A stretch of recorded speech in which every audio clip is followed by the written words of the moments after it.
রাজ মারা গেছে বেশ কয়েকদিন হলো। আমার মনে হয় বেশিক্ষণ দেরি করা ঠিক হবে না।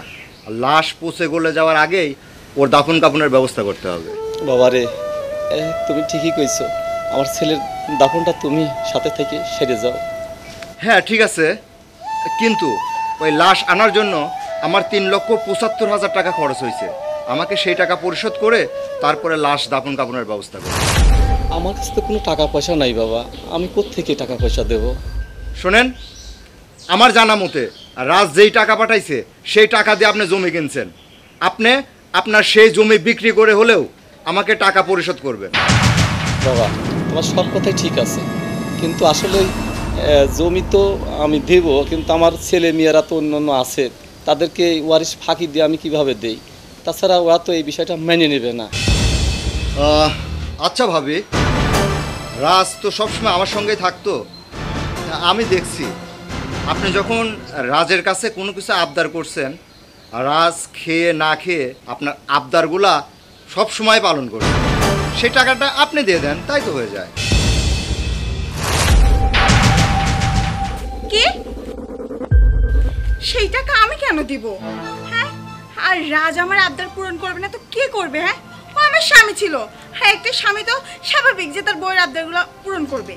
আর রাজ আমার কাছে যে টাকা পয়সা পাঠাইছে সেটা কি আমি একা একা খাইছি? ওর পরিবারে কি আর কোনো সদস্য নাই?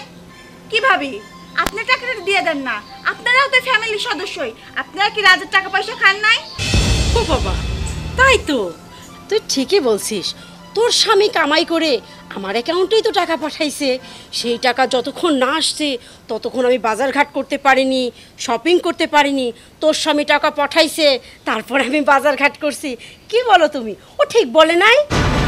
শোন, তো ভদ্রভাবে বলতেছি, তোর অ্যাকাউন্টে অনেক টাকা আছে, তুই ওই মানুষটাকে টাকাগুলি দিয়ে দে। আমি পারবো না, কারণ ওই রকম টাকা সবার অ্যাকাউন্টে আছে। সবার অ্যাকাউন্টে টাকা থাকতে আমি শুধু শুধু টাকা কেন দিতে যাব? কি বাবা, আপনি টাকা দিয়ে দিতে পারতেছেন না?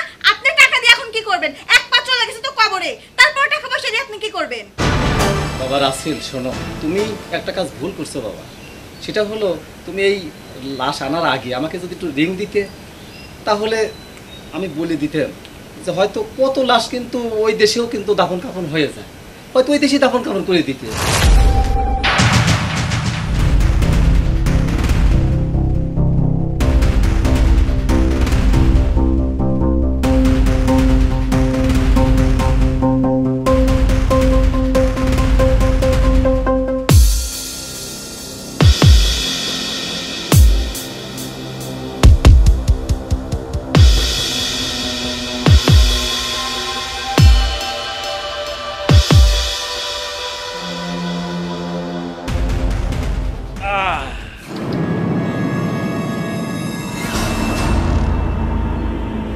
মরা মানুষ খারাপ কে, তাই তো?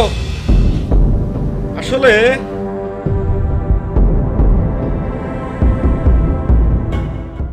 রাসেল, আজকে তুই যা দেখালি, বড় বড় ম্যাজিশিয়ান আছে না, এই ম্যাজিশিয়ানরাও এরকম দেখাতে পারে না। দেখি তুই একটু এই পাশে আয়। মনে করছিলাম যে আমার বাপ মা ভাই বোন আমার বউ এরাই মনে হয় আমার পৃথিবী। আজকে তোর কথাই সত্যি হলো যে না, এই যে প্রতি মাসে যে আমার কাছে 2-3 বার করে টাকা চাই, বাপ চাই একবার, বড় ভাই চাই একবার, বড় ভাবি চাই একবার, আর আমার আদরের ময়না পাখি আমার বউ ইনি আবার চাই 3 বার। আমি প্রবাস জীবনে এদের চাহিদা পূরণ করতে করতে আজ আমি বড় ক্লান্ত।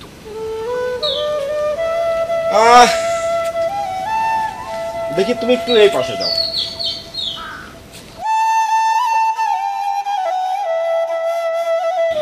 কেন তুমি আবার লাশটা টাকা দিয়ে ছাড়াতে চাও না? তোমার অ্যাকাউন্টে কি কম টাকা না?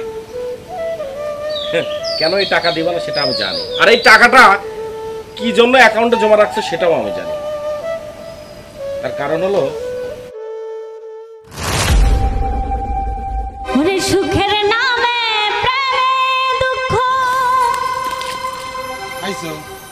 এত দেরি হলো কেন? আর বলেন না ভাইয়া, বাড়িতে তো সবাই আবার সন্দেহ করে আমাকে, বিশেষ করে ভাবি। আচ্ছা তুমি তো ভাইয়া ভাইয়া করতেছো কেন?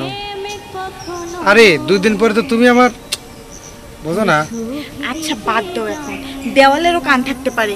আর তোমার যে বউ সব সময় আমাকে এমনিতেই সন্দেহ করে, এখন তোমার সাথে যদি আমাকে দেখে তাহলে তো ও কেলেঙ্কারি হয়ে যাবে।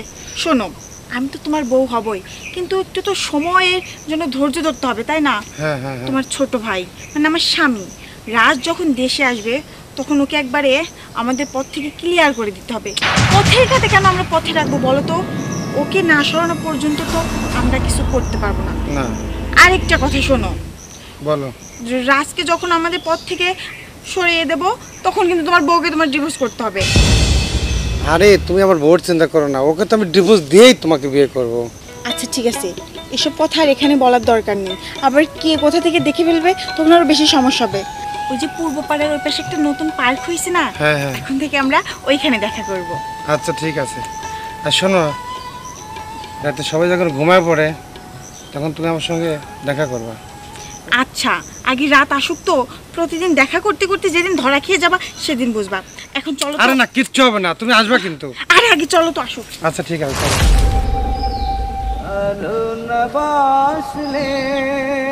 বাপ, মা মরে গেলে বাপ হয় তাওই। কি করলে? আমার লাশ ওই দেশেই দাফন করার কথা বলতেছ। এই যে আব্বা, একদিন হঠাৎ করে আমার বাপ আমাকে ফোন দিয়ে বলল, বাবা রাজ, আমাকে এই মুহূর্তে 6 লক্ষ টাকা পাঠাও। সে আমাকে একদিনও সময় দিতে চায় না, জমি কিনি না। সেই জমি এখন আমার পিছনে, আমার লাশের পিছনে খরচ করতে চায় না, বিক্রি করে। সেদিনের কথাটা একটু মনে করো তো, একটু মনে করো। তাহলে তুমি আবার এই সাইডে একটু আসো। আমার শ্রদ্ধেয় বড় ভাই, আচ্ছা আমি মানুষ মুখে শুনতাম বাপের পরেই নাকি বড় ভাই। তোমার কি মনে হয় যে আমি তোমার মায়ের পেটে ছোট ভাই? না, সেই আচরণ ভেদ তো তোমার ভিতরে দেখাই যায় না। এই, সে তোমার জন্য কখন থেকে এখানে দাঁড়াই আছি, তুমি এত লেট করছো কেন? মেয়েদের মতো মেকআপ করছো নাকি? তাড়াতাড়ি আসো। আচ্ছা, কি আসতে দেরি করতেছে? মানে মানে মানে এখনো বোঝেনি? এই যে তুমি যার জন্য অপেক্ষা করছো অনেক দেরি করতেছে, তোমার খুব খারাপ লাগতেছে তাই না? আচ্ছা ভাবি, আপনার জন্য কি কোথাও আমি দাঁড়িয়েও থাকতে পারবো না? মানে এখানে আমি দাঁড়িয়ে আছি জন্য কি আমি কারোর জন্য অপেক্ষা করতেছি? এই কেন দাঁড়াই থাকবা? হ্যাঁ, সংসারে কি কাজের অভাব পড়ছে? সংসারে কাজ ভেসে যাচ্ছে, আমি একা হাতে সংসারের কাজগুলো গোছাতে পারতেছি না, আর তুমি কি করতেছো? এখানে এসে দাঁড়ায় আসো। চলো না হাতে হাতে কাজগুলি সারি। আচ্ছা, সংসারে আমার এত কি গুরুত্বপূর্ণ কাজ? আপনার স্বামী আছে, আপনার সংসারটা মজবুত, আপনার সংসারে কাজ বেশি। আমার তো স্বামী নাই যে আমার স্বামীকে খাওয়াতে হবে, স্বামীর সময় মতো সেবা নিতে হবে। আমার যতটুকু কাজ আমি ততটুকুই করব, এর বাইরে আমি কোনো কাজ করতে পারবো না। ঠিকই বলছো, আমার স্বামী আছে, কিন্তু এটা তুমি ভুল বলছো। স্বামী আছে, স্বামীর জন্যে আমি আছি, জানো না? স্বামীর জন্যে আমি না, স্বামীর জন্যে আরেকজন আছে। ভাবি, এসব আজেবাজে কি বলছেন আপনি? হ্যাঁ, আমি আমার ভাসুরকে বড় ভাইয়ের চোখে দেখি, আর আপনি তাকে নিয়ে আর আমাকে নিয়ে বাজে মন্তব্য করেন। ছি! আমি আবার কখন তাকে নিয়ে আজে বাজে মন্তব্য করলাম? আমি তো কিছু বলিনি। কথায় আছে না, চোরের মন পুলিশ বলে। দেখেন ভাবি, আপনার এসব ফালতু কথা শোনার মতো সময় আমার হাতে নাই, আর আপনি যেগুলো ভাবছেন না সেগুলো মোটেও ঠিক করছেন না। আমি কি ভাবছি কি ভাবছি না সেটা সময়ই বলে দিবে। কাউকে বললাম না, কাউকে বলিও না, বলবো না। বাকি রইল কে?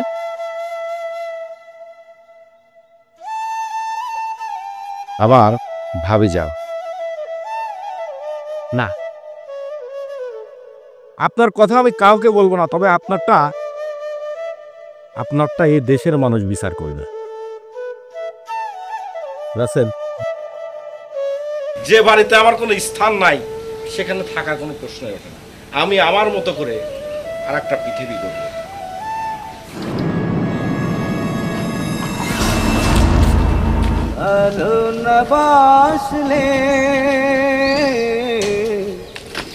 দোস্ত, তোর তো এখনো কিন্তু বেশ কয়েকদিন ছুটি, তুই ইচ্ছা করলে মানে আমার সঙ্গে কিন্তু যাইতে পারতি। আসলে বন্ধু, নিজের বাড়িতেই যার কোনো মূল্য নাই, তাহলে সেই বাড়িতে আমি ছুটি কাটাবো কিভাবে? তা ঠিক আছে। আচ্ছা যাই হোক, তুই যখন আমার কথা শুনলি না, সাবধানে যাস। আর আমি ছুটি কাটায়ে খুব দ্রুত আমিও চলে আসব। আমি চিন্তাধারা করছি আমি এবার যাওয়ার পরে আর কোনোদিন এই বাংলার বুকে আমার পা পড়বে না। ঠিক আছে, তাহলে আসি বন্ধু। হ্যাঁ চল, তোকে আগায় দিয়ে আসি। আর শোন, রুমে গিয়ে ভালো ওরে সুখের নামে প্রেমে দুঃখ দেই সলোয়ানা, প্রেম কখনো ওরে দাঁড়াও রাজ, সুখ দিতে কোথায় যাচ্ছ তুমি? না। আমি তো আমার গন্তব্যস্থানে যাচ্ছি। না না, আমি তোমাকে যাইতে দেব না। রাজ, মানুষই তো ভুল করে না, আমিও না হয় ভুল করছি, আর আমার এটা ভুল না, আমার অন্যায়। দেখো ময়না, আসলে এই মুহূর্তে তুমি আমাকে বাধা না দিলে আমি খুব খুশি হব। কারণ আমি চাই না ওই বাড়িতে আমি আর ফিরে যাই। আমি চাই না তোমার সম্মুখে আমি কখনো আর মুখোমুখি হয়ে দাঁড়াই। আমি চাই না আমার এই নিজের পাপিষ্ঠ মুখ আমি তোমাকে দেখাই। হ্যাঁ, আমারই তো দোষ, আমার দোষ না। তোমাকে তোমাকে ভালোবেসে বিয়ে করাটাই তো আমার দোষ।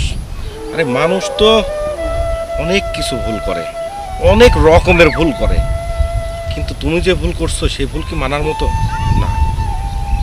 তারপরেও তুমি আমাকে আবার নতুন করে স্বপ্ন দেখাতে চাচ্ছ।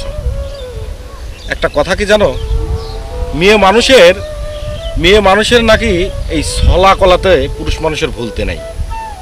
আমি বিদেশ বাড়িতে তোমার সব কথাই বিশ্বাস করতাম। আমি যখন তোমাকে ফোন করতাম, তুমি কত সুন্দরভাবে বলতে তুমি বাড়িতে কাজকর্ম করতেছো। প্রতিনিয়ত তোমার আপডেট খবর আমি সব কিছু নিয়েছি। তুমি হয়তো বুঝতেই পারো নি যে আসলে আমি সব কিছু জানি। বুঝতে পারছো? তাই নতুন করে আমাকে আর এই আবেগের বশে না ফেলে আমি তোমার থেকে অনেক দূরে চলে যেতে চাই। আমি আর আসবো না, আমি তোমার সম্মুখে আর দাঁড়াবো না, আমার এই কুচ্ছিত চেহারাটা তোমাকে দেখাবো না। না না, আমার তখন আবেগ কাজ করছিল, কিন্তু এখন না।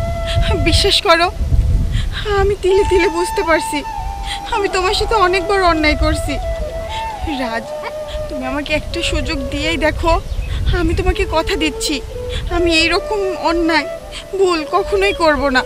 আর আমি তোমার পায়ে ধরছি, প্লিজ তুমি আমাকে মাফ করে দাও। না না, আগে বলো তুমি আমাকে মাফ করে দিছো। হ্যাঁ, তোমাকে আমি মাফ করে দিছি। হ্যাঁ রাজ, আসলে বাবার পরেই বড় ভাইয়ের স্থান, তুই আমাকেও মাফ করে দে ভাই। রাজ, তুমি কি সত্যি আমাদের সবাইকে মাফ করে দিছো? হ্যাঁ, আমি সত্যি বলছি, আমি তোমাকে মাফ করে দিছি। দাও না, একটু পানি দাও, আমার গলাটা শুকায় গেছে, একটু পানি খাই। আচ্ছা। তুমি যে আমার চোখের আলো, ভালোবাসার গান, তাহলে তুমি ছাড়া সত্যি বলছো আর কখনো এরকম অন্যায়? কি হলো রাজ, তুমি এমন কেন করছো? ময়না, ময়না, আমার গলাটা পুড়ে যাচ্ছে। ময়না, কি বলো, এই সামান্য পানি খাওয়াতে তোমার গলা জ্বলে যাচ্ছে? রাজ, জানো এর ভিতর কি ছিল? ময়না, পানিতে কি ছিল? বিষ ছিল। ওরে সুখের নামে প্রেমে জানো রাজ, আমি চেয়েছিলাম আমি নিজের হাতে এই বিষটা আমি তোমাকে খাওয়াবো, কিন্তু দেখো মেঘ না চাইতে বৃষ্টি, তুমি নিজে হাতে এই বিষটা পান করে ফেললে। ময়না, ময়না, আমি জানতাম পানিতে এই পানিতে বিষ আছে। মানে হ্যাঁ, আমি জেনে শুনে এই পানি খাইছি। আর আমি তো চাই তোমাদের পথের কাঁটা তো এই আমি এই পৃথিবী ছেড়ে চলে যাই। তোমাদের পথের কাঁটা একেবারে পরিষ্কার হয়ে যাক। ময়না, তবে তবে তবে ময়না রে, ময়না, আমি তোর হাতে এই বিষটা হাসি মুখে খেতে পেরে নিজেকে ধন্য মনে করছি। এই পৃথিবীর মানুষ বুঝুক, হ্যাঁ, এই পৃথিবীর মানুষ জানুক, নিজের ভালোবাসার মানুষের হাতে ভালোবাসার মানুষ মরলে কত শান্তি লাগে। আমি তো ময়না, আমি তো চেয়েছিলাম এই শান্তিতে একটু এই পৃথিবী ছেড়ে যেতে। ভাইয়া, ভাবি আপনার কি হয়েছে? খুশি হনি রাজ? হে রাজ, ভাবি ভাবি ভাবি ভাইয়া, আমার চোখ অন্ধকার হয়ে আসতেছে। রাজ, রাজ রে, ওরা দুজন না খুব খুশি হয়েছে জানিস। অগো, তুমি খুশি হওনি? তোমাদের দুজনের দুই পথের কাটা একেবারে শেষ হয়ে যাচ্ছে। হ্যাঁ, এই ভাবি আমাকে বলছিল তোমার জন্য ওরা দুজন বিষ নিয়ে যাচ্ছে। আর এই আমি বিদেশ থাকা অবস্থায় সবকিছু আমার মায়ের মতো ভাবিটাই আমাকে বলতো।